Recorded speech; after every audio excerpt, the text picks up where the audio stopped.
Atom bomb ని కనిపెట్టిన Oppenheimer, Nobel prize winner అయిన Erwin Schrodinger, theory of quantum mechanisms గురించి చెప్పిన హేసెన్బర్గ్, యాటమ్స్ యొక్క స్ట్రక్చర్ ని ఎక్స్ప్లెయిన్ చేసిన నీల్స్ బోర్, వీళ్ళందరూ మన హిందూ వేదాల్లో చాలా సైన్స్ దాగి ఉంది అని నమ్మేవాళ్ళు. వాళ్ళు మాత్రమే కాదు, ఇలా ప్రపంచవ్యాప్తంగా చాలా మంది గొప్ప గొప్ప శాస్త్రవేత్తలు మన వేదాలని నమ్ముతారు. మీలో చాలా మంది మహాభారతం నిజంగా జరిగింది అని నమ్ముతారు. అలానే చాలా మంది ఇది ఒక కట్టు కథ అని అంటారు. ఎవరి నమ్మకం వాళ్ళది. మహాభారతం ఇష్టం లేని వాళ్ళు ఈ వీడియోని స్కిప్ చేయవచ్చు. మీకు తెలుసా, మహాభారతంలో వాడిన ఆయుధాలు ఈ రోజు భూమి మీద ఉన్న మిస్సైల్స్ కన్నా చాలా శక్తివంతమైనవని? వాటి గురించి వచ్చే వీడియోలు చెప్తాను. ఇంకా లేట్ చేయకుండా మన మహాభారతం యొక్క పార్ట్ 1ని మొదలు పెడదాం. కొన్ని వేల సంవత్సరాల ముందు కృష్ణద్వైపాయనుడు అనే ఒక ఋషి ఉండేవారు. తనకి ఫ్యూచర్ లో జరగబోయే కొన్ని సంఘటనల గురించి ముందుగానే తెలుస్తాయి. సో ఫ్యూచర్ లో జరిగే సంఘటనలు రాయాలి అని అనుకున్నాడు. తను చెప్పిన విషయాలన్నీ వేగంగా రాసే ఒక వ్యక్తి కోసం వెతికారు. బట్ అతనికి ఎవ్వరూ దొరకపోవడంతో బ్రహ్మదేవుడి దగ్గరకు వెళ్తే బ్రహ్మదేవుడు వినాయకుడు వేగంగా ఒక అక్షరం కూడా తప్పు లేకుండా రాస్తాడు అని చెప్పారు. అలా కృష్ణద్వైపాయనుడు మరియు వినాయకుడు కలిసి ఈ భారతాన్ని రాశారు. ఈ కృష్ణద్వైపాయనుడి యొక్క ఇంకో పేరే వ్యాసుడు. మనందరం కురుక్షేత్రం శ్రీకృష్ణుడు అర్జునుడికి గీతోపదేశం చేసిన రోజో లేదా ద్రౌపది దుర్యోధన్ని చూసి నవ్విన రోజో మొదలైంది అని అనుకుంటాం. ఈ సంఘటన జరగక కొన్ని సంవత్సరాల ముందు భరతరాజు భారతదేశం మొత్తాన్ని గెలిచి తిరిగి తన హస్తినాపురం రాజ్యసభలోకి వచ్చాక మొదలైంది. అప్పట్లో హస్తినాపురానికి భరత అనే ఒక రాజు ఉండేవాడు. తను కాశ్మీర్ నుంచి కన్యాకుమారి వరకు అన్ని రాజ్యాలని గెలిచి తిరిగి హస్తినాపురికి వచ్చాడు. అప్పుడే భరతరాజు యొక్క మంత్రి ఇలా అడుగుతాడు, రాజుగారు, మీరు మన హస్తినాపురం యొక్క గొప్పతనం ఏంటో ప్రపంచం మొత్తం తెలిసేలా చేశారు. అలానే ఈ ప్రపంచం హస్తినాపురికి యువరాజు ఎవరో తెలుసుకోవాలి అని అనుకుంటున్నారు. మీరు ఎప్పుడు యువరాజుని ప్రకటిస్తారు అని మంత్రి అడిగారు. దానికి భరతరాజు, వచ్చే ఉత్సవాల్లో యువరాజుని ప్రకటిస్తా అని చెప్పాడు. ఇక్కడే భరతరాజుకి ఒక సమస్య వచ్చింది. భరతుడికి 9 మంది పిల్లలున్నారు. అందులో ఎవరిని రాజు చేయాలో అర్థం కావట్లేదు. సో భరతరాజు తన గురువు అయిన కన్య మహర్షి దగ్గరకు వెళ్ళి సహాయం అడుగుదామని అనుకుంటాడు. అనుకున్నట్టుగానే కన్య మహర్షిని అడిగాడు. దానికి కన్య మహర్షి, నీలో ఉన్న ఆశలన్నిటినీ పక్కన పెట్టి ఏది ధర్మమో అదే చెయ్యి అని చెప్పి భరతరాజుని పంపించేస్తాడు. అలా కొన్ని రోజులు గడిచాయి. హస్తినాపురంకి యువరాజుని ప్రకటించవలసిన రోజు రానే వచ్చింది. సభ మొదలైంది. భరతరాజు మంత్రికి ఒక లేఖ లాంటిది ఇచ్చి చదవమన్నాడు. అందులో ఇలా ఉంది, నేను ఈరోజు ఇంత గొప్ప రాజుని అయ్యాను అంటే దానికి కారణం ప్రజలు. వాళ్ళ పిల్లల్ని నాతో యుద్ధానికి పంపించారు. అందులో కొంతమంది మరణించారు. వాళ్ళ తల్లిదండ్రుల్ని నేను క్షమాపణ అడుగుతున్నాను. ఇది అంతా ఇప్పుడు ఎందుకు చెప్తున్నానంటే, నా 9 మంది పిల్లల్లో ఒక్కళ్ళకు కూడా రాజు లక్షణాలు ఉన్నాయి అని నేను అనుకోవట్లేదు. ఒక మంచి రాజు ఎప్పుడు తన ప్రజల కోసం మంచి యువరాజుని ప్రకటిస్తాడు. అందుకనే భరద్వాజ కుమారుడైన భూమాన్యుడిని నా కుమారుడిగా భావించి హస్తినాపురానికి కాబోయే యువరాజుగా ప్రకటిస్తున్నాను అని ఆ లేఖలో ఉంది. ఇది విన్న సభలో ఉన్న వాళ్ళకి ఒక్కసారిగా ఆశ్చర్యంతో మాటలు రాలేదు. ఇప్పుడు ప్రశ్న ఏంటంటే, అసలు ఈ సంఘటనకి కురుక్షేత్రానికి సంబంధం ఏంటి అని మీరు నన్ను అడగొచ్చు. పాండవులు, కౌరవులు భూమాన్యుడి యొక్క కుటుంబానికి చెందిన వాళ్ళు. ఆ రోజు భరతరాజు తన 9 మంది కుమారుల్లో ఎవరిని రాజుగా ప్రకటించినా సరే కురుక్షేత్ర యుద్ధం జరిగేదే కాదు. అలా భూమాన్యుడి యొక్క కుటుంబ సభ్యులు హస్తినాపురాన్ని పాలిస్తూ ఉన్నారు. అలా కొన్ని సంవత్సరాలు గడిచాయి. హస్తినాపురానికి శాంతనుడు రాజయ్యాడు. ఈ శాంతనుడు ఒకరోజు గంగా తీరం దగ్గరలో ఉన్న అడవిలోకి వేటకు వెళ్ళాడు. అక్కడే శాంతనుడు గంగని చూశాడు. చూసి చూడగానే తనకి గంగ బాగా నచ్చింది. శాంతనుడు గంగ దగ్గరికి వెళ్ళి తన్ను పెళ్లి చేసుకోమని అడిగాడు. దానికి గంగ రేపు రమ్మని చెప్పింది. ఆ రోజు రాత్రంతా గంగని తలుచుకుంటూ శాంతనుడికి నిద్ర పట్టలేదు. అలా మరుసటి రోజు గంగ చెప్పినట్టుగా శాంతనుడు గంగ దగ్గరికి వెళ్ళి తన పెళ్లి చేసుకోమని అడిగాడు. దానికి గంగ ఒక షరతు పెట్టింది. నన్ను పెళ్లి చేసుకోవాలి అంటే శాంతనుడు ఒక ప్రమాణం చెయ్యాలి అని అడిగింది. దానికి శాంతనుడు ఒప్పుకున్నాడు. ఆ ప్రమాణం ఏంటంటే, గంగ ఏం చేసినా శాంతనుడు దాన్ని ప్రశ్నించకూడదు. ఒకవేళ ప్రశ్నిస్తే ఆ రోజే నేను నిన్ను వదిలేసి వెళ్ళిపోతా అని గంగ చెప్పింది. హస్తినాపురం రాజుగా మాట తప్పను అని శాంతనుడు చెప్పాడు. ఈ ఒప్పందం ప్రకారం ఇద్దరికి పెళ్ళయింది. పెళ్ళైన మరుసటి రోజు నుంచి శాంతనుడు ప్రజల్ని, రాజ్యాన్ని పట్టించుకోవడం మానేశాడు. ఎప్పుడు చూసినా తన భార్యతోనే గడిపేవాడు. కొన్ని సంవత్సరాలకి శాంతనుడికి ఒక కొడుకు పుట్టాడు. శాంతనుడు సంతోషంగా ఉన్నాడు. కానీ ఆ సంతోషం ఎక్కువ సమయం ఉండలేదు. పుట్టిన కొంత సమయానికి గంగ ఆ పిల్లాడిని తీసుకుని ఎక్కడికో వెళ్లడం శాంతనుడు చూసి గంగని ఫాలో అవుతూ తన వెంట వెళ్ళాడు. శాంతనుడు చూస్తుండగానే ఆ చిన్న పిల్లవాడిని గంగ తన సొంత నీళ్లలో ముంచి చంపేసింది. ఇది చూసిన శాంతనుడికి ఏం అర్థం కాలేదు. ఎందుకు ఇలా చేశావని అడుగుదామంటే గంగ ఏం చేసినా ఎందుకు చేశావని ప్రశ్నించను అని ఆల్రెడీ మాట ఇచ్చేశాడు. ఇచ్చిన మాట తప్పలేక శాంతనుడు చూస్తూ ఉండిపోయాడు. ఇంకొన్ని నెలలకి వీళ్ళిద్దరికి రెండో కొడుకు పుట్టాడు. మళ్ళీ పుట్టగానే ఆ పిల్లాడిని కూడా తీసుకొని వెళ్లి తన నీటిలో ముంచేసింది. శాంతనుని చూస్తూ ప్రశ్నించకుండా ఉండిపోయాడు. మూడో బాలుడు పుట్టాడు. ఈసారి కూడా సేమ్ అలానే గంగ ఈ బాలుడిని కూడా నీళ్లలో కలిపేసింది. శాంతనుడు ఇచ్చిన మాట తప్పలేక చూస్తూ ఉండిపోయాడు. ఆ రోజు రాత్రి తన గురువు దగ్గరికి వెళ్లి జరిగిందంతా చెప్పాడు. అప్పుడు శాంతనుడు గురువు, ఏంటి నువ్వు నీ పిల్లల్ని చంపేస్తుంటే చూస్తూ ఉండిపోయావా? నువ్వు అసలు తండ్రివేనా? ఈసారి గంగ ఇలా చేస్తే నువ్వు ప్రశ్నించు అని చెప్పాడు. దానికి శాంతనుడు ఇచ్చిన మాట తప్పలేం కదా గురువు గారు అని అడిగాడు. దానికి ఆ గురువు, నువ్వు హస్తినాపురికి రాజుగా మాటిచ్చావు, ఆ పిల్లలకి తండ్రిగా నువ్వు ప్రశ్నించు అని చెప్పాడు. అలాగే గురువు గారు అని శాంతనుడు వెళ్ళిపోతాడు. ఈ విషయం రాజ్యంలో ప్రజలందరికీ తెలిసిపోయింది. అందరూ గంగ గురించే మాట్లాడుకుంటున్నారు. ఇలా మాట్లాడుకుంటున్న సమయంలో గంగకి పుట్టిన 4వ పిల్లాడిని కూడా గంగ నీళ్లలో పడేసింది. ఈసారి కూడా శాంతనుడు చూస్తూ ఉండిపోయాడు. గంగ శాంతనుడిని చూసి ఒక చిరునవ్వుని నవ్వింది. అలా 5, 6, 7వ పిల్లాడిని కూడా నీటిలో విసిరేసింది. శాంతనుడు ఏం చేయలేక ఏడుస్తూ కూర్చుండిపోయాడు. అలా వీళ్ళకి 8వ పిల్లవాడు పుట్టాడు. ఎప్పట్లాగానే గంగ తనని కూడా నీళ్లలో పడేయడానికి తీసుకొని వెళ్తుంది. ఈసారి శాంతనుడు కోపం తట్టుకోలేక గంగని ఆపి, ఎందుకు నువ్వు ఇలా చేస్తున్నావు? మన పిల్లల్ని ఎందుకు చంపేస్తున్నావు? ఇప్పటికే 7 మందిని చంపేశావు. ఇంకా నేను ఈ పిల్లాడిని చంపడానికి ఒప్పుకోను. అయినా కన్న పిల్లల్ని చంపేస్తున్నావు, నువ్వు అసలు తల్లివేనా అని గట్టిగా అరిచాడు. అప్పుడు గంగ, మీరు అనుకున్నట్లు నేను మన పిల్లల్ని చంపడం లేదు, నేను వాళ్ళని శాపం నుంచి విముక్తి చేస్తున్నాను అని చెప్పింది. శాపమా? ఏం శాపం? ఎవరు ఈ శాపాన్ని పెట్టారు అని శాంతనుడు అడిగాడు. అప్పుడు గంగ ఫ్లాష్ బ్యాక్ చెప్పడం మొదలు పెట్టింది. గత జన్మలో గంగ స్వర్గంలో నివసించేది. అప్పుడు శాంతనుడు మహాభిష అనే ఒక రాజుగా ఉండేవాడు. మీరు ఇంద్రదేవుళ్ళు ఒక మంచి స్నేహితులు. ఒకరోజు నేను మా నాన్నగారైన బ్రహ్మ కలిసి ఇంద్రదేవుణ్ణి చూడడానికి వచ్చాము. ఆ రోజు మీరు కూడా అక్కడే ఉన్నారు. నేను మిమ్మల్ని చూస్తున్నాను, మీరు కూడా నన్ను చూస్తున్నారు. అలా మనం పక్కన ఉన్న వాళ్ళని పట్టించుకోకుండా ఒకళ్ళని చూసుకుంటూ ఉండిపోయాము. అప్పుడే మా పైట గాలికి జారింది. నేను మిమ్మల్ని చూస్తున్నా ఆ విషయాన్ని పట్టించుకోలేదు. అక్కడున్న మిగిలిన వాళ్ళందరూ తల కిందకి దించుకున్నారు. కానీ మీరు మాత్రం తల దించుకోకుండా నన్ను చూస్తూ ఉండిపోయారు. ఇది చూసిన మా నాన్నగారైన బ్రహ్మకి కోపం వచ్చి, వచ్చే జన్మలో మీరు ఒక మనిషిలా భూమి మీద పుడతారు అని శపించారు. మీకు సహకరించిన నాకు కూడా అదే శాపాన్ని విధించారు. నాకు శాపం పోవాలి అంటే మీ మనసుని గాయపరచాలి అని చెప్పింది. అదంతా సరే, మరి మన 7 మంది పిల్లల్ని ఎందుకు చంపేశావని శాంతనుడు అడుగుతాడు. అప్పుడు గంగాదేవి ఇలా చెప్తుంది. పూర్వజన్మలో ఇంద్రుడికి విష్ణువుకి సహాయంగా 8 మంది వసు సోదరులు ఉండేవాళ్ళు. ఈ 8 మంది వాళ్ళ భార్యలతో కలిసి ఒక అడవిలో ఉండేవాళ్ళు. ఆ సమయంలో అదే అడవిలో వాళ్ళకి ఒక ఆవు కనిపించింది. ఆ ఆవు పేరు నందిని. ఆ వసు సోదరుల్లో ఒకరి భార్యకి ఆ ఆవు చాలా బాగా నచ్చింది. దానితో ఈ వసు సోదరుల్లో ఒకరి వ్యక్తి ఆ ఆవుని తీసుకొని వచ్చి తన వైఫ్ కి గిఫ్ట్ గా ఇచ్చాడు. కాకపోతే ఆ ఆవు వశిష్ఠ ఋషిది. నా ఆవునే దొంగలిస్తారా అని మీరంతా సాధారణ మానవుల్లాగా పుట్టి భూమి మీద జీవించాలి అని వశిష్ఠ ఋషి శపిస్తాడు. అప్పుడు ఈ 8 మంది వెళ్ళి ఆ ఋషి శాపాన్ని వెనక్కి తీసుకోమని రిక్వెస్ట్ చేస్తారు. అప్పుడు ఆ ఋషి ఎవరైతే ఆవుని దొంగలించారో తను మాత్రం సాధారణ మనిషిలా భూమి మీద బ్రతకాలి. మిగిలిన 7 మంది 9 నెలలు ఎవరో ఒకరి గర్భంలో ఉంటే చాలు అని చెప్తాడు. అప్పుడు ఈ 8 మంది గంగాదేవి దగ్గరకు వెళ్ళి హెల్ప్ చేయమని అడుగుతారు. దానికి గంగాదేవి ఒప్పుకుంటుంది. అందుకనే గంగా తన పిల్లల్ని పుట్టగానే చంపేస్తుంది. ఇప్పుడు మళ్ళీ మనం ప్రజెంట్లోకి వచ్చేద్దాం. శాంతనుడు, సరే 7 మంది నాకు ఎలాగో దక్కలేదు, ఈ ఒక్క పిల్లాడిని వదిలేయి నేను పెంచుకుంటా అని అడుగుతాడు. దానికి గంగాదేవి ఒప్పుకొని ఇలా చెప్తుంది. సరే, నువ్వు అడుగుతున్నావు కాబట్టి నేను ఈ పిల్లాడిని వదిలేస్తాను. కానీ ఇప్పుడు కాదు, సమయం వచ్చినప్పుడు నేను నీకు ఈ పిల్లాడిని ఇస్తా. వీడికి నేను దేవవ్రతుడు అనే పేరు పెట్టాను.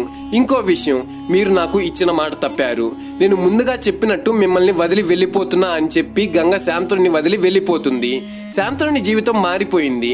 ప్రతిరోజు గంగ తిరిగి వస్తుంది అనే ఆశతో ప్రతిరోజు గంగా తీరం దగ్గరికి వెళ్ళి గడిపేవాడు. అలా ఒకరోజు గంగా తీరంలో 2 పిల్లలు ఏడుస్తున్న శబ్దం వినిపిస్తుంది. శాంతనుడు అక్కడికి వెళ్లి చూస్తే ఎవరో ఒక ఋషి ఇద్దరు పిల్లల్ని అక్కడ వదిలేసి వెళ్లిపోయారు.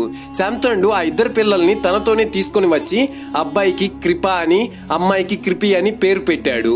చాలా మంది శాంతనుడితో నీకు ఎలాగో పిల్లలు లేరు కదా, వీళ్ళనే నీ పిల్లల్లాగా చూసుకో అని అడుగుతారు. కానీ శాంతనుడు లేదు, గంగ నా కొడుకుని తీసుకొని వస్తుంది, నా కొడుక్కి అన్యాయం చేయలేను అని చెప్తాడు. అలా గంగ కోసం వెయిట్ చేస్తూ 16 సంవత్సరాలు గడిచాయి. ఎప్పటిలాగానే గంగ కోసం గంగా తీరం దగ్గర నుంచి వెళ్తున్నాడు. అప్పుడే శాంతనుడు గంగా నదిని చూసి ఆశ్చర్యపోతాడు. ఎవరో ఒక అబ్బాయి బాణాలతో గంగా నది మీద ఒక బ్రిడ్జి లాంటిది కట్టి గంగా నది ఫ్లో అవ్వకుండా ఆపేస్తాడు. తను చూడ్డానికి చాలా అందంగా ఒక వీరుడిలా ఉంటాడు. కానీ గంగా ప్రవాహాన్ని ఆపినందుకు తన పైన బాణం వదులుదామని శాంతనుడు బాణం తీస్తాడు. కానీ శాంతనుడు ఆ బాణాన్ని ఆ పిల్లవాడి మీద వదలలేదు. శాంతనుడు ఎందుకు ఆ అబ్బాయి మీద బాణాన్ని వదలలేదు? అసలు ఆ అబ్బాయి ఎవరు? హస్తినాపురికి కాబోయే యువరాజు ఎలా అయ్యాడు అనేది నా నెక్స్ట్ వీక్ రిలీజ్ చేయబోయే మహాభారతం పార్ట్ 2లో చెప్తాను. ఈ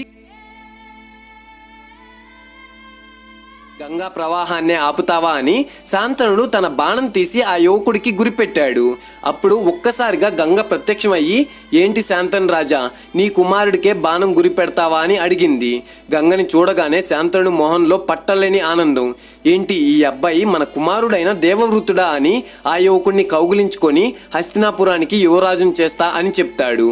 అప్పుడు గంగ శాంతనుడితో, హస్తినాపురం ఎప్పుడు రాజవంశంగా యువరాజుని ప్రకటించదు, ఎవరికి అర్హత ఉందో వాళ్ళనే యువరాజుని చేస్తుంది. గంగ ఈ మాట ఎందుకన్నదో మీకు నా మహాభారతం పార్ట్ 1 చూస్తే అర్థమవుతుంది. గంగ ఈ 16 సంవత్సరాలు దేవవృతుడికి వశిష్ఠ మహర్షి దగ్గర వేదాలు నేర్పించింది. అలానే గురు బృహస్పతి నుంచి రాజనీతి నేర్పించింది. ఆ సమయానికి దేవవృతుడి యొక్క బాణంకి ఎదురు నిలిచే వాళ్ళు ఆ భూమి మీద ఎవ్వరూ లేరు. సో ఇప్పుడు హస్తినాపురానికి రాజు అయ్యే అర్హత అన్ని దేవవృతుడికి ఉన్నాయి. దేవవృతుడిని పిలిచి, ఇతనే మీ నాన్నగారు, ఈ రోజు నుంచి నువ్వు మీ నాన్నగారితోనే ఉండాలి, నాన్నగారు చెప్పినట్టు విను అని చెప్పి దేవవృతుడిని శాంతనుడి చేతికి ఇచ్చి గంగ వెళ్ళిపోయింది. కొడుకు వచ్చాడు అనే ఆనందంతో శాంతనుడి మొహం వెలిగిపోయింది. అలా శాంతనుడు దేవవృతుడు సంతోషంగా వాళ్ళ జీవితాన్ని గడుపుతున్నారు. ఒకరోజు ఒక వ్యాపారుడు శాంతనుడి దగ్గరకు వచ్చి, రాజుగారు, నేను గంగపుత్రుడైన దేవవృతుడి కోసం ఒక గుర్రాన్ని తీసుకొని వచ్చాను, ఇది 1,00,000 గుర్రాల కన్నా శక్తివంతమైంది, ఒకసారి చూడండి అని అడిగారు. అప్పుడు శాంతనుడు దేవవృతుడు ఆ గుర్రాన్ని చూడడానికి వెళ్ళారు. ఆ గుర్రం నిజంగా బలమైందా లేదా అని తెలుసుకోవడానికి దేవవృతుడు ఆ గుర్రాన్ని తీసుకొని స్వారీ చేస్తూ వెళ్తున్నాడు. అలా వెళ్తుండగా సాల్వ మహారాజు కొడుకు తన సైన్యంతో హస్తినాపురం లోపలికి యుద్ధానికి వస్తున్నాడు. ఆల్మోస్ట్ హస్తినాపురం సరిహద్దుని దాటే సమయానికి దేవవృతుడు వాళ్ళని చూశాడు. వాళ్ళని హస్తినాపురం నుంచి వెళ్ళిపోమ్మని దేవవృతుడు అడిగాడు. కానీ సాల్వరాజు సైన్యం దేవవృతుడిని చూసి నవ్వుతున్నారు.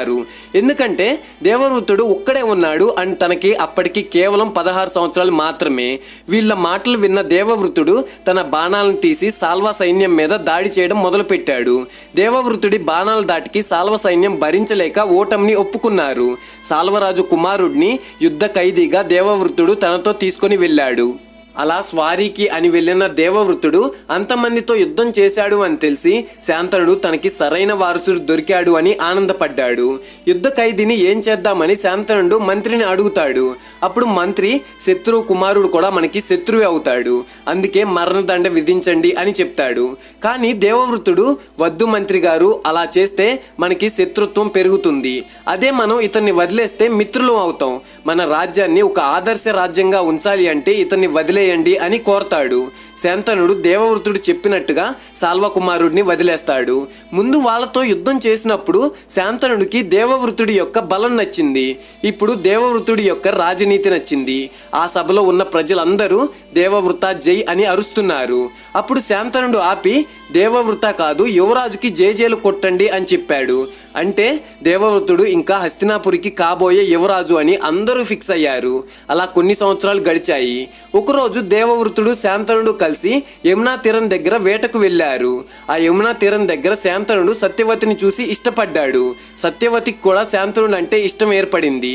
ఒకరోజు శాంతనుడు సత్యవతి వాళ్ళ ఇంటికి వెళ్ళి వాళ్ళ నాన్నగారితో సత్యవతిని పెళ్లి చేసుకుంటా అని అడిగాడు.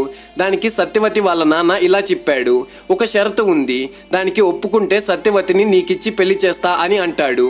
ఆ షరతు ఏంటంటే సత్యవతికి పుట్టబోయే పిల్లాడిని రాజుని చెయ్యాలి అని చెప్పాడు.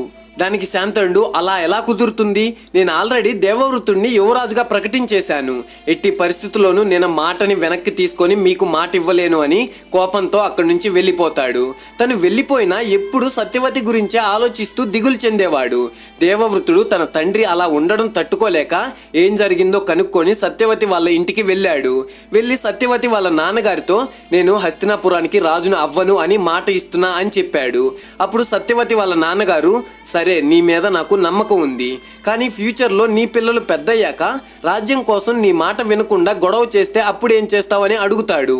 దానికి దేవవృతుడు, తను ఎప్పటికీ పెళ్లి చేసుకోను అని నింగి నేల సాక్షిగా జీవితాంతం బ్రహ్మచారిగా ఉంటా అని ప్రతిజ్ఞ చేశాడు. అలా ప్రతిజ్ఞతో దేవవృతుడు పేరు కాస్త భీష్ముడిగా మారింది. ఆ రోజు నుంచి అందరూ దేవవృతుడిని భీష్మ అని పిలవడం మొదలుపెట్టారు. ఈ విషయం శాంతనుడికి తెలిసి చాలా బాధపడ్డాడు. తన సంతోషం కోసం ఇంత త్యాగం చేసిన భీష్ముడికి ఒక వరాన్ని ఇస్తాడు. భీష్ముడికి చావంటూ ఉండదు. భీష్ముడు చావు తన చేతుల్లోనే ఉంటుంది. తను ఏ రోజైతే చావాలి అనుకుంటాడో అప్పుడు మాత్రమే చనిపోతాడు. భీష్ముడు యువరాజు కాదు అనే వార్త హస్తినాపురం ప్రజలందరికీ తెలిసింది. అప్పుడు శాంతనుడు గురువు శాంతనుడి మీద మండిపడ్డాడు. ఇంకా పుట్టని వ్యక్తిని యువరాజుగా ఎలా చెప్తావు? ఒకవేళ పుట్టిన వ్యక్తి రాజు లక్షణాలు లేకపోతే ఏం చేస్తావు అని ఆ గురువు శాంతనుడిని ప్రశ్నించాడు. దానికి భీష్ముడు మధ్యలో వచ్చి, ఒకవేళ పుట్టిన అబ్బాయికి రాజు లక్షణాలు లేకపోతే ఈ హస్తినాపురానికి రక్షకుడిగా ఉన్న నేను హస్తినాపురాన్ని శత్రువుల నుంచి కాపాడుతాను. ఏ రోజైతే హస్తినాపురానికి మంచి రాజు వస్తాడో ఆ రోజు వరకు నేను చనిపోకుండా బ్రతికి ఉండి హస్తినాపురిని కాపాడుతా అని మాట ఇచ్చాడు. అలా ఇంకొన్ని నెలలు గడిచాయి. సత్యవతికి 2 పిల్లలు పుట్టారు. వాళ్ళకి చిత్రాంగదుడు, విచిత్ర వీరుడు అనే పేర్లను పెట్టారు. కానీ భీష్ముడికి జరిగిన అన్యాయానికి శాంతనుడు మరియు సత్యవతి ఇంకా ఆ బాధలోనే ఉన్నారు. వాళ్ళకి పిల్లలు పుట్టినా కూడా సంతోషంగా లేరు. ఆ బాధ ఎక్కువయ్యి శాంతనుడు చనిపోయాడు. చిత్రాంగదుడిని భీష్ముడు హస్తినాపురి సింహాసనం మీద కూర్చోపెట్టాడు. కానీ చిత్రాంగదుడు ఎక్కువ సంవత్సరాలు ఉండలేకపోయాడు. ఈ చిత్రాంగదుడికి బాగా పొగరు అండ్ అహంకారం ఎక్కువ. ఎప్పుడు చూసినా ఈ భూమి మీద తనకన్నా శక్తివంతుడు లేడు అని అందరితో గర్వంగా చెప్పుకునేవాడు. అలా ఒకరోజు గాంధర్వకి చెందిన రాజు చిత్రాంగదుడిని చూడ్డానికి వచ్చాడు. ఆ గాంధర్వ రాజు పేరు కూడా చిత్రాంగదుడే. ఏంటి, నువ్వు నా పేరు పెట్టుకున్నావా? నా పేరు పెట్టుకున్నావంటే నా అంత శక్తివంతుడివి అయి ఉండాలి. నీకు అంత శక్తి ఉందా? ఉంటే నాతో యుద్ధం చేసి గెలువు అని చిత్రాంగదుడు గాంధర్వ రాజుతో గొడవ పెట్టుకున్నాడు. అలా ఆ యుద్ధంలో గాంధర్వరాజు చిత్రాంగదుడిని చంపేశాడు. ఇంకా చేసేదేం లేక చిన్న వయసులోనే విచిత్ర వీరుడిని హస్తినాపురానికి రాజుని చేయాల్సి వస్తుంది. అలా ఇంకొన్ని సంవత్సరాలు గడిచాయి. ఒకరోజు సత్యవతి భీష్ముడిని పిలిచి, విచిత్ర వీరుడికి పెళ్లి చేసే సమయం వచ్చింది, ఏం చేద్దామని అడుగుతుంది. అప్పుడు భీష్ముడు, కాశీరాజు తన 3 కూతుర్లైన అంబి, అంబిక, అంబాలికలకు స్వయంవరం ప్రకటించారు. నేను విచిత్ర వీరుడిని తీసుకొని అక్కడికి వెళ్తా అని భీష్ముడు చెప్పాడు. అలా స్వయంవరం రోజు రానే వచ్చింది. నిజానికి ఆ సభ అందరికీ స్వయంవరం కావచ్చు, కానీ అది నిజానికి భీష్ముడి యొక్క మరణానికి పునాది పడిన రోజు. అంతేకాదు, కురు పాండవుల పుట్టుకకి ఈ సభకి ఏంటి సంబంధం? అసలు భీష్ముడి చావుకి ఈ స్వయంవరంకి ఏం సంబంధం అనేది నేను నా నెక్స్ట్ రిలీజ్ చేయబోయే మహాభారతం పార్ట్ 3 ఎపిసోడ్లో చెప్తాను. ఫ్రెండ్స్,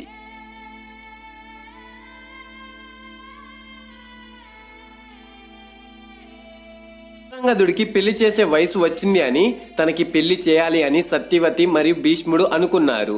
అదే సమయంలో కాశీరాజు తన 3 కుమార్తెలైన అంబ, అంబిక, అంబాలికలకు స్వయంవరాన్ని ప్రకటించాడు. ఆ స్వయంవరం మధ్యలోకి భీష్ముడు ప్రవేశించి, నేను నా తమ్ముడి కోసం ఈ 3 స్త్రీలని నాతో తీసుకుని వెళ్తున్నా, మీలో ఎవరికైనా సరే చేతనైతే అడ్డుకోండి అని సవాల్ విసిరాడు. అప్పుడు అక్కడున్న రాజులందరూ భీష్ముడి మీద యుద్ధానికి వచ్చారు. కానీ ఒక్కరు కూడా భీష్ముడిని ఓడించలేకపోయారు. స్వయంవరంకి వచ్చిన రాజులందరూ వాళ్ళ ఓటమిని ఒప్పుకున్నారు. అప్పుడు భీష్ముడు ఆ 3 స్త్రీలని తనతో హస్తినాపురానికి తీసుకొని వెళ్ళి సత్యవతికి ఎదురుగా ఉంచాడు. అప్పుడు ఆ 3లో పెద్దదైన అంబ భీష్ముడి దగ్గరికి వెళ్ళి, భీష్మ, నేను సాల్వా మహారాజుని ప్రేమిస్తున్నాను. ఈ విషయం మా నాన్నగారికి కూడా తెలుసు. నేను స్వయంవరంలో సాల్వరాజుని పెళ్లి చేసుకుందామని అనుకున్నాను, కానీ మీరు స్వయంవరంలో సాల్వరాజును కూడా ఓడించి నన్ను మీతో తీసుకొని వచ్చారు. దయచేసి మా ప్రేమని అడ్డుకోకండి అని అంబా కోరింది. అప్పుడు భీష్ముడు కొంతమందిని తోడుగా పంపించి తనని శాల్వరాజు దగ్గరికి పంపించాడు. మిగిలిన అంబిక మరియు అంబాలికలను విచిత్ర వీరుడికిచ్చి పెళ్లి చేశారు. ఇక్కడ ప్రశ్న ఏంటంటే, భీష్ముడు అధర్మంగా అంబ, అంబిక, అంబాలికలను తీసుకొని వచ్చాడా? దీని మీద మీ అభిప్రాయం ఏంటో కింద కామెంట్ సెక్షన్లో కామెంట్ చేయండి. దానికి సమాధానం నేను వీడియో ఎండ్లో చెప్తాను. మిగిలిన అంబిక మరియు అంబాలికలను విచిత్ర వీరుడికిచ్చి ఘనంగా పెళ్లి చేశారు. ఇంతలో శాల్వరాజు దగ్గరికి వెళ్ళిన అంబ కోపంతో తిరిగి భీష్ముడి దగ్గరకు వచ్చింది. భీష్ముడు ఎప్పుడైతే అంబా ప్రేమ గురించి తెలుసుకొని భీష్ముడు తనని శాల్వరాజు దగ్గరికి పంపించాడో అంబ చాలా ఆశలతో శాల్వరాజు దగ్గరికి వెళ్ళింది. కానీ శాల్వరాజు అంబా మొహాన్ని కూడా చూడలేదు. శాల్వరాజు అంబాతో ఇలా అన్నాడు, భీష్ముడు నిన్ను గెలుచుకున్నాడు, ఇకపైన నీ మీద నాకు ఎలాంటి హక్కు లేదు. నువ్వు భీష్ముడికి సొంతం, నేను నిన్ను వివాహం చేసుకోలేను అని చెప్పి శాల్వరాజు అంబాని తిరస్కరించాడు. అప్పుడు అంబా భీష్ముడి దగ్గరకు వచ్చి తనని పెళ్లి చేసుకోమని అడిగింది. దానికి భీష్ముడు, అంబా నిన్ను నేను విచిత్ర వీరుడికిచ్చి ఇప్పుడు పెళ్లి చేయలేను, ఎందుకంటే తన ఆరోగ్యం బాగోలేదు. అలా అని నేను చేసిన ప్రతిజ్ఞ కారణంగా నిన్ను పెళ్లి చేసుకోలేను అని చెప్పాడు. ఈ మాటలు విన్న అంబాకి కోపం ఇంకాస్త పెరిగింది. అప్పుడు అంబ అడవిలో ఉన్న పరశురాముడి దగ్గరికి వెళ్ళి తనకి జరిగిన అన్యాయం గురించి మొత్తం చెప్పింది. అప్పుడు పరశురాముడు తన శిష్యుడైన భీష్ముడి దగ్గరకు వచ్చి అంబాని పెళ్లి చేసుకోమని చెప్పాడు. కానీ భీష్ముడు ఇచ్చిన మాట తప్పలేను అని చెప్పాడు. అప్పుడు పరశురాముడు భీష్ముడి మీద యుద్ధాన్ని ప్రకటించాడు. వీళ్ళిద్దరి మధ్య ఘోరమైన యుద్ధం జరిగింది. ఆ యుద్ధంలో ఎవ్వరూ గెలవట్లేదు. ఆ యుద్ధం ఎంత ఘోరంగా ఉంది అంటే భూమి మొత్తం అంతమైపోతుందేమో అని అనిపిస్తుంది. అప్పుడు దేవతలు దిగి వచ్చి ఇద్దరిని శాంతింపజేశారు. అప్పుడు అంబ పరశురాముడు కూడా తనకి న్యాయం చేయలేకపోయాడు అని భావించి ఆ మహాశివుడికి ప్రార్థించడం మొదలుపెట్టింది. అప్పుడు శివుడు ప్రత్యక్షమయ్యి ఏం వరం కావాలో కోరుకో అని అంబాని అడిగాడు. అప్పుడు అంబ భీష్ముడి మరణం నా చేతుల్లోనే కావాలి అని అడిగింది. అప్పుడు శివుడు సరే నీ కోరిక నెరవేరుతుంది, కానీ ఈ జన్మలో కాదు అని చెప్పాడు. భీష్ముడు ఒక కారణ జన్ముడు, తను చేయవలసిన కార్యక్రమాలు ఇంకా కొన్ని ఉన్నాయి. అవి పూర్తయ్యాక భీష్ముడి చావు నీ చేతుల్లోనే అని చెప్పి శివుడు వెళ్ళిపోయాడు. అప్పుడు అంబా కూడా ఇంకా అడవిలోకి వెళ్ళిపోయింది. అయితే పెళ్లి జరిగిన 7 సంవత్సరాలకి విచిత్ర వీరుడు చనిపోయాడు.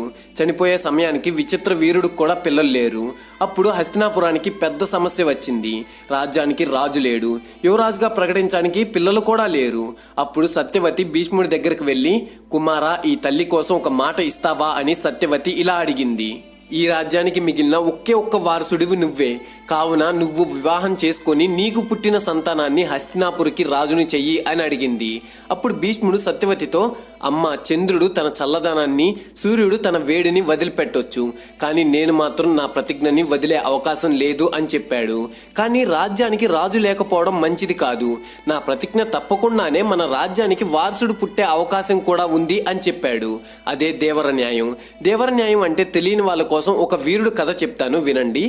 ఆ వీరుడు ఇంకెవరో కాదు, సాక్షాత్తు పరమశివుని శిష్యుడు పరశురాముడు. ఒకప్పుడు మాహిష్మతి సామ్రాజ్యానికి కార్తవీర్యార్జున అనే ఒక రాజు ఉండేవాడు. ఇతను చాలా శక్తివంతుడు. ఎంత శక్తివంతుడు అంటే రావణాసుడిని కూడా యుద్ధంలో దారుణంగా ఓడించేశాడు. ఒకరోజు కార్తవీర్యార్జునుడు తన సైన్యంతో అడవిలోకి వేటకి వెళ్ళాడు. అలా వేటాడుతూ కొంత సమయానికి అలసిపోయాడు. అదే అడవిలో ఉన్న జమదాగ్ని కార్తవీర్యార్జునుడిని తన ఆశ్రమానికి ఆహ్వానించి ఇలా అన్నాడు, చూస్తుంటే మీరు చాలా ఆకలితో ఉన్నట్టున్నారు, మీకేం కావాలో చెప్తే అదే ఆహారాన్ని ఇస్తా అని చెప్పాడు. జమదాగ్ని ఎవరో కాదు, పరశురాముని తండ్రి. అప్పుడు కార్తవీర్యార్జునుడు, మీరు చూస్తే ఒక పేద బ్రాహ్మణుడిలా ఉన్నారు, మీరు మాకు కావాల్సింది ఇవ్వలేరు అని కొన్ని ఆహారాల పేర్లు చెప్తాడు. తను చెప్పినవి అన్ని క్షణాల్లో జమదాగ్ని తెప్పించేస్తాడు. ఇది చూసి కార్తవీర్యార్జున మరియు అతని సైన్యం ఆశ్చర్యపోతారు. కార్తవీర్యార్జునుడి మనసులో ఒక ప్రశ్న ఉండిపోతుంది, అసలు ఈ పేద బ్రాహ్మణుడు కోరినవి అన్ని ఎలా ఇస్తున్నాడు అని. అప్పుడే తనకి ఒక విషయం తెలిసింది. అదేంటంటే జమదాగ్ని దగ్గర ఒక ఆవు ఉంది. ఆ ఆవు చెవిలో జమదాగ్ని ఏదైతే కోరుకుంటాడో అది క్షణాల్లో ఇస్తుంది. ఆ ఆవు పేరు కామధేనువు. కామధేనువు అంటే మీనింగ్ కోరుకున్నది ఇచ్చేది అని అర్థం. అప్పుడు కార్తవీర్యార్జునుడు బలవంతంగా కామధేనువుని తీసుకొని వెళ్ళటానికి ప్రయత్నిస్తే జమదాగ్ని అడ్డుపడతాడు. అప్పుడు సైనికులు జమదాగ్ని తల నరికేశారు. ఇది చూసిన పరశురాముడి తల్లి అయిన రేణుక వెంటనే బాధతో భార్గవ భార్గవ అని 21 సార్లు అరిచింది. అది విన్న పరశురాముడు వచ్చి చూసేసరికి తండ్రి చనిపోయి ఉన్నాడు. అప్పుడు తన తల్లి కూడా చనిపోదామని అనుకుంది. కానీ ఆకాశవాణి ఒక వరం ఇచ్చి తన తండ్రిని బ్రతికించింది. అప్పుడే పరశురాముడు 21 సార్లు భూలోకం మొత్తం తిరిగి క్షత్రియుల్ని నాశనం చేస్తా అని ప్రతిజ్ఞ చేస్తాడు. ఈ ప్రతిజ్ఞ చేశాక పరశురాముడు మాహిష్మతి మహిష్మతి మీద ఒక్కడే యుద్ధాన్ని ప్రకటించాడు. ఇది పురాణాల్లో జరిగిన ఒక భయంకరమైన యుద్ధం. ఒకవైపు కేవలం ఒక్కడే, ఇంకోవైపు లక్షల మంది సైన్యం. అప్పుడు కార్తవీర్యార్జున, ఈ పరశురాముడు ఒక్కడే నన్ను ఏం చేయగలడు అని తన సైన్యంలో కొంతమందిని పంపించాడు. పరశురాముడు తన గొడ్డలతో అందరినీ ఒకేసారి నరికేస్తాడు. అప్పుడు కార్తవీర్యార్జునుడు తన దగ్గర ఉన్న సైన్యం మొత్తాన్ని యుద్ధానికి పంపించాడు. వాళ్ళను కూడా పరశురాముడు దారుణంగా నరికేస్తాడు. అప్పుడు కార్తవీర్యార్జునుడే స్వయంగా యుద్ధంలోకి దిగాడు. కార్తవీర్యార్జునుడు ఏం తక్కువవాడు కాదు, తనకి ఎన్నో శక్తులున్నాయి. కానీ చివరికి పరశురాముడే గెలిచాడు. పరశురాముడు కొన్ని రోజుల తర్వాత ఇంతమందిని దారుణంగా చంపేశాను అనే బాధతో దూరంగా వెళ్ళి ధ్యానం చేసుకోవడం మొదలుపెట్టాడు. కథ ఇక్కడితో అయిపోలేదు. కార్తవీర్యార్జునుడికి కొంతమంది పిల్లలు ఉన్నారు. వాళ్ళు వాళ్ళ తండ్రిని యుద్ధంలో ఓడించినందుకు కోపంతో ఉన్నారు. ఒకరోజు పరశురాముడు లేని సమయం చూసుకొని జమదాగ్ని ఆశ్రమానికి వెళ్లి జమదాగ్ని తలని నరికేశారు. ఈ విషయం తెలిసిన పరశురాముడు చాలా బాధపడ్డాడు. అప్పుడు వెంటనే పరశురాముడు కోపంతో 21 సార్లు భూమి చుట్టూ తిరుగుతూ కనిపించిన ప్రతి క్షత్రియుణ్ణి చంపేశాడు. తల్లి గర్భంలో రోజులకి అయ్యో ఇంతమందిని చంపేశానా అని బాధపడి మెడిటేషన్లోకి వెళ్ళిపోయాడు. అయితే పరశురాముడు చేసిన ఈ భయంకరమైన పని వల్ల చాలా రాజ్యాలు రాజులు లేని రాజ్యాలుగా అయిపోయాయి. అంతేకాదు యువరాజుగా ప్రకటించడానికి వాళ్ళకి పిల్లలు కూడా లేరు. అప్పుడు రాణులు బ్రహ్మచర్యులుగా ఉన్న ఋషులతో సంగమించి పిల్లల్ని కన్నారు. అయితే ఇందులో కొన్ని నియమాలున్నాయి. ఉత్తమ బ్రాహ్మణులు పిల్లల్ని ప్రసాదించాక వాళ్ళకి ఆ స్త్రీకి ఎలాంటి సంబంధం ఉండదు. కేవలం రాజ్యంలో రాజుకి పిల్లలు లేకపోతేనే ఇలా చేయాలి. ఇది ఎప్పటి నుంచో వస్తుంది అని, ఇది ధర్మపరమైన మార్గం అని భీష్ముడు చెప్పాడు. అయితే ఇప్పుడు ఉత్తమ బ్రాహ్మణుడి కోసం వెతకాలి అని అనుకున్నారు. అప్పుడే సత్యవతికి తనకి మొదటి సంతానం గురించి గుర్తుకొచ్చింది. తనకి చిత్రాంగదుడు విచిత్ర వీరుడు కన్నా ముందే ఒక కొడుకు ఉన్నాడు. అతను వేదాల్లో అన్నీ తెలిసినవాడు. అతను లేకపోతే ఈ రోజు మహాభారతాన్ని మనం వినలేము. ఎందుకంటే ఈ మహాభారతాన్ని చెప్పిన గొప్ప కవి అతనే. తను ఎవరో కాదు, వేదవ్యాసుడు. ఈ వేదవ్యాసుడి మన వల్లే పాండవులు కౌరవులు, వాళ్ళే కురుక్షేత్రానికి కారణం. అసలు వేదవ్యాసుడు సత్యవతికి పుట్టడం ఏంటి అనేది నా నెక్స్ట్ రిలీజ్ చేయబోయే మహాభారతం పార్ట్ 4లో చెప్పబోతున్నా. ఇప్పుడు అసలు భీష్ముడు అన్యాయంగా అంబిక అంబాలికలను తీసుకొని వచ్చాడా అనే విషయం తెలుసుకుందాం. నిజానికి ఆ రోజు అక్కడ జరిగింది స్వయంవరం కాదు, అక్కడ జరిగింది వీర్యాసుల్క. ఈ రెండింటికి తేడా ఏంటో చూద్దాం. స్వయంవరం అంటే యువరానికి లేదా తల్లిదండ్రులకి ఇష్టమై ఉండాలి. అదే వీర్యాసుల్క అంటే రాజులందరూ వస్తారు. అయితే వచ్చిన రాజులో ఒకరితో ఒకరు యుద్ధం చేసుకొని ఎవరైతే గెలుస్తారో వాళ్ళే యువరాణిల్ని పెళ్లి చేసుకుంటారు. ఆ రోజు అక్కడ జరిగింది వీర్యాసుల్క కాబట్టి భీష్ముడు వాళ్ళతో యుద్ధం చేసి గెలిచాడు. ఇక్కడ భీష్ముడు ధర్మంగానే గెలిచాడు. మనం మహాభారతంలో ధృతరాష్ట్రుడు మరియు పాండురాజు గురించే ఎక్కువగా మాట్లాడుకుంటాం. కానీ సాక్షాత్తు ఆ యమధర్మరాజే విదురుడుగా జన్మించాడని చాలా తక్కువగా మాట్లాడుకుంటాం. అలానే భీష్ముడికి చిత్రాంగదుడు మరియు విచిత్ర వీరుడు అనే 2 తమ్ముళ్ళు ఉన్నారు అని చెప్పుకున్నాం. కానీ భీష్ముడికి ఒక అన్న కూడా ఉన్నాడు. ఆ అన్న వల్లే మహాభారతం జరిగింది. అదే అన్న ఆ మహాభారతాన్ని రచించారు. అదే అన్న యొక్క మన వల్లే ఈ పాండవులు కౌరవులు. అతను ఇంకెవరో కాదు, ఈ మహాభారతాన్ని రాసిన వేదవ్యాసుడు.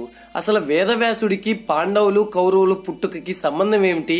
అసలు ఎవరి వేదవ్యాసుడు? యమధర్మరాజు విదురుడుగా ఎందుకు జన్మించాడు? ఇలాంటి ఎన్నో ఇంట్రెస్టింగ్ విషయాల్ని ఈ వీడియోలో తెలుసుకుందాం. వీడియో చాలా ఇంట్రెస్టింగ్గా ఉంటుంది. వీడియోని ఎండ్ వరకు చూసేయండి. వీడియో నచ్చితే లైక్ చేసి మన ఛానల్ని సబ్స్క్రైబ్ చేసుకోండి. సత్యవతికి పుట్టిన చిత్రాంగదుడు మరియు విచిత్ర వీర్యుడు పిల్లల్ని కనక ముందే చనిపోయారు. అప్పుడు సత్యవతి భీష్ముడితో పిల్లల్ని కనమని కోరింది. కానీ భీష్ముడు ఇచ్చిన మాట తప్పలేను అని చెప్పి దేవర న్యాయం గురించి చెప్పాడు. దీని గురించి ఎపిసోడ్ 3లో పూర్తిగా వివరించాను. అది చూడని వాళ్ళ కోసం ఒక్క ముక్కలో చెప్తాను, వినండి. రాజుకి రాజ్యానికి పిల్లలు లేనప్పుడు రాణులకి ఋషులు వాళ్ళ పవర్స్తో పిల్లల్ని ప్రసాదించడం ఈ దేవర న్యాయం యొక్క ఆచారం. ఇప్పుడు హస్తినాపురానికి రాజు లేడు, యువరాజుగా చేయడానికి పిల్లలు కూడా లేరు. అప్పుడు భీష్ముడు మరియు సత్యవతి దేవర న్యాయాన్ని ఆచరించాలి అని అనుకున్నారు. ఇప్పుడు వాళ్ళకి ఒక ఉత్తమ బ్రాహ్మణుడు కావాలి. అప్పుడే సత్యవతికి తన మొదటి కొడుకు గుర్తుకు వచ్చాడు. అప్పుడు సత్యవతి తను ఎలా పుట్టిందో మరియు తన మొదటి సంతానం గురించి చెప్పడం మొదలుపెట్టింది.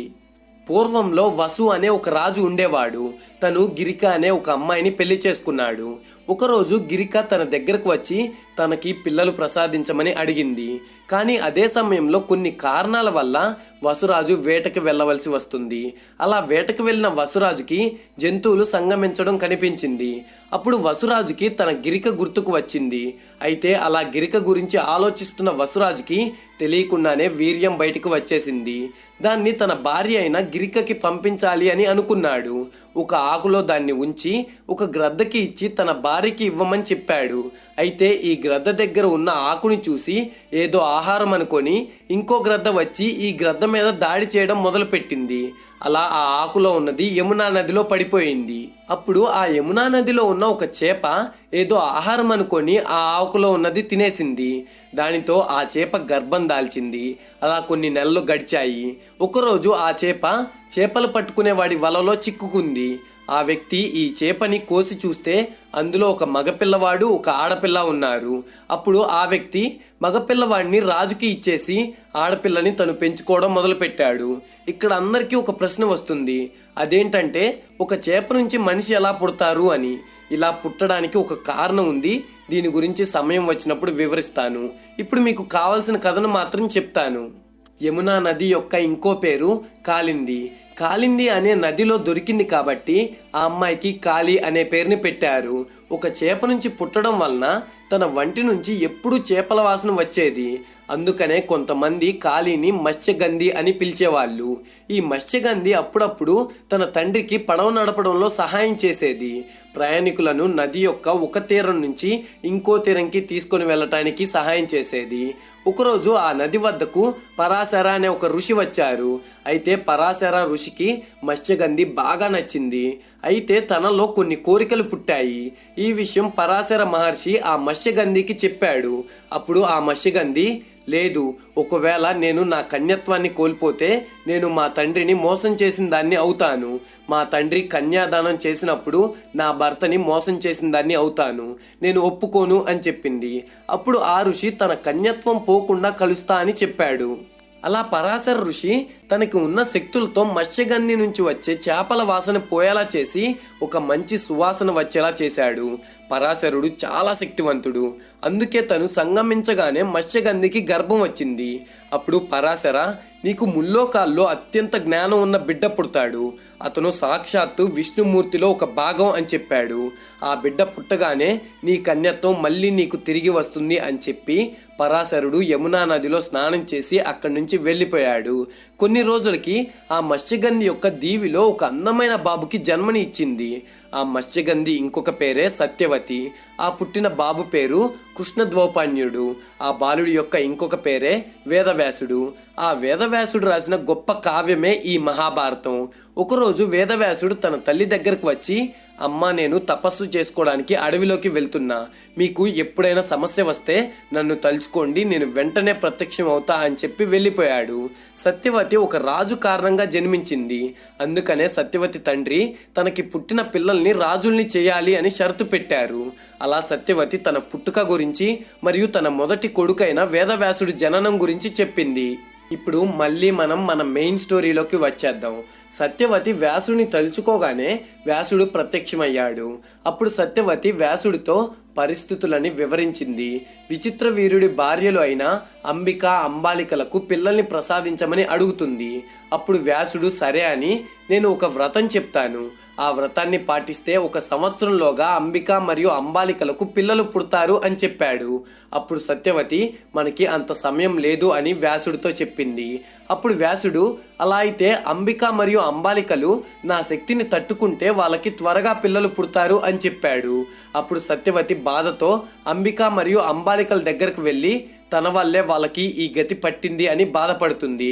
అప్పుడు అంబిక మరియు అంబాలికలు రాజ్యం కోసం చేస్తున్న పని అని, అది న్యాయం కోసం చేస్తున్న పని అని వాళ్ళు ఈ ప్రక్రియకు సరే అని చెప్పారు. మొదటిగా సత్యవతి అంబికను వ్యాసుడి వద్దకు పంపించింది. అయితే అంబిక వ్యాసుడి యొక్క భయంకరమైన రూపాన్ని చూసి భయపడి కళ్ళు మూసుకుంది. ప్రక్రియ పూర్తయిన తరువాత వ్యాసుడు బయటికి వచ్చి సత్యవతితో, అమ్మ అంబికకు మహాశక్తిశాలి అయిన ఒక బాలుడు జన్మిస్తాడు. అయితే ప్రక్రియ మధ్యలో అంబిక భయంతో కళ్ళు మూసుకోవడంతో పుట్టబోయే బిడ్డ గుడ్డివాడిగా జన్మిస్తాడు అని చెప్పాడు. అప్పుడు సత్యవతి బాధతో అంబాలిక దగ్గరకు వెళ్ళి ఎలాంటి పరిస్థితుల్లోనూ కళ్ళు మూసుకోవద్దు అని చెప్పి వ్యాసుడి దగ్గరికి పంపించింది. అయితే అంబాలిక వ్యాసుడి యొక్క భయంకరమైన రూపాన్ని చూసి భయపడకుండా ఉండలేకపోయింది. కళ్ళు మూసుకోలేదు, కానీ ప్రక్రియ సమయంలో అంబాలిక పాలిపోయింది, అంటే వణికిపోయింది.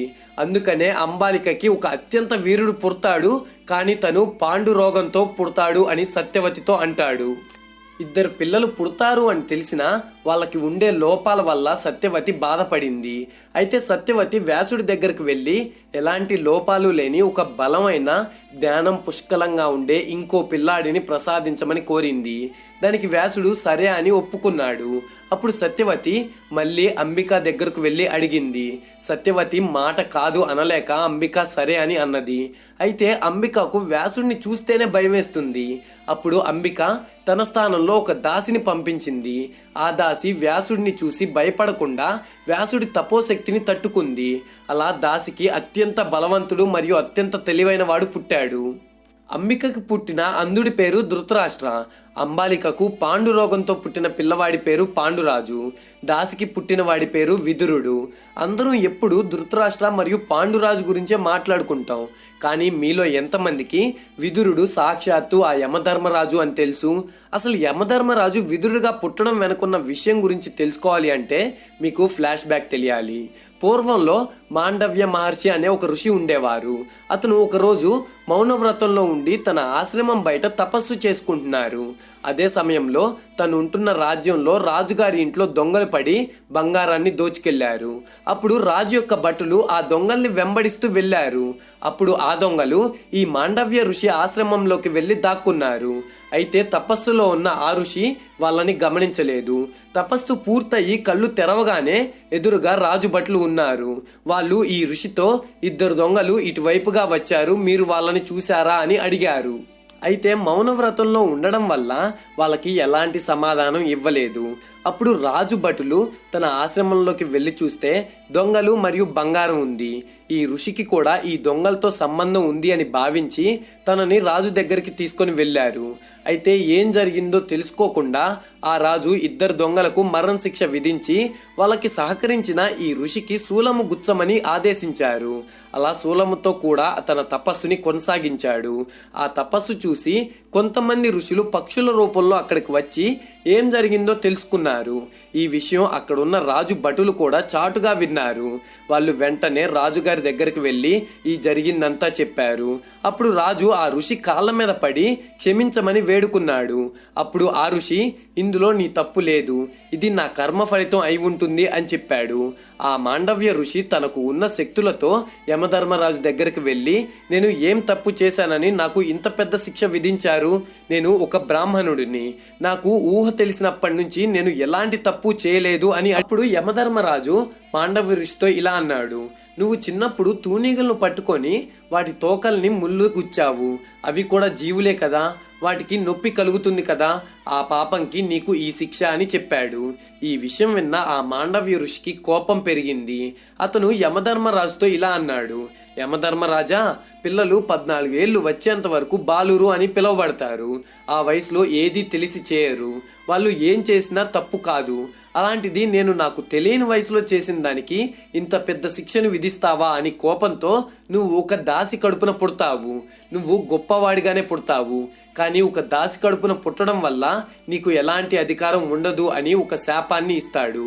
అలా యమధర్మరాజు దాసి పుత్రుడుగా విదురుడుగా జన్మిస్తాడు.